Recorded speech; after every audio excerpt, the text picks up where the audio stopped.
জামুগুৰিহাটৰ পানপুৰ ঘাটৰ কৃষি পথাৰত বন্যহস্তীয়ে চলাইছে ধাৰাবাহিক সন্ত্ৰাস। জাক জাক বন্যহস্তীয়ে খেচিগুলি তহিলং কৰিছে কৃষক ৰাইজৰ খেতি।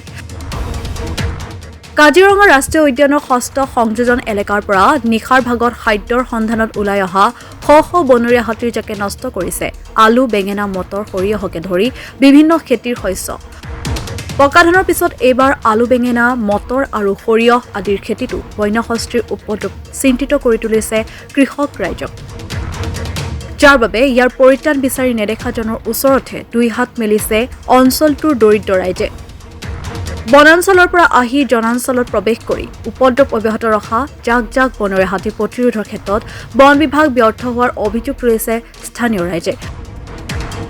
উল্লেখ্য যে ইয়াৰ সমীপৰ ডিপলুঙা আঞ্চলিক বন বিষয়া কাৰ্যালয়ৰ বনকৰ্মী আৰু বিষয়াগৰাকীয়ে কৃষক ৰাইজৰ সমস্যা বুজ লৈ বনৰীয়া হাতী খেদাৰ ব্যৱস্থা অথবা হাতীৰ প্ৰতিৰোধৰ ব্যৱস্থা কৰাৰ পৰিৱৰ্তে সম্প্ৰতি কুম্ভকৰ্ণৰ নিদ্ৰাতহে মগ্ন হৈ থকাৰ অভিযোগ উত্থাপন কৰিছে দুৰ্ভগীয়া কৃষক ৰাইজে। আমাৰ বনৰীয়া হাতী কাজিৰঙা ৰিজাৰ্ভৰ ওচৰত সদায় হাতী আহি আমাৰ খেতি বাতি বহুত লোকচান কৰি আছে। আমি হাতীৰ কাৰণেতো খেতি বাতি ৰাখিব নোৱাৰি। এতিয়া আমি ধৰি লওক ল'ৰা ছোৱালী কেনেকৈ পোহপাল দিম।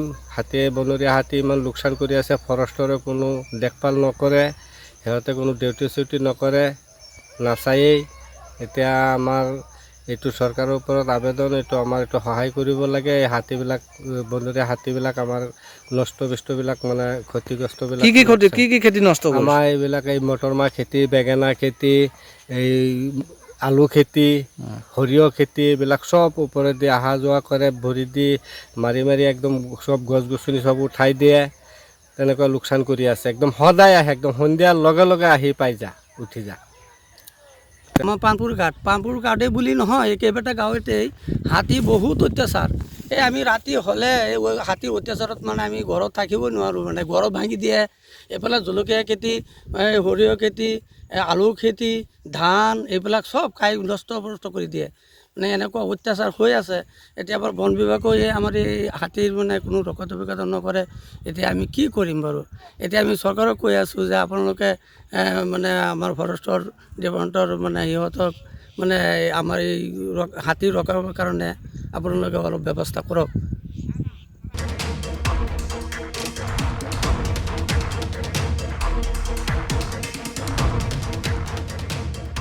জামুগুৰিহাটৰ পৰা আনোৱাৰ আহমেদৰ ৰিপৰ্ট, মাই নিউজ এনি।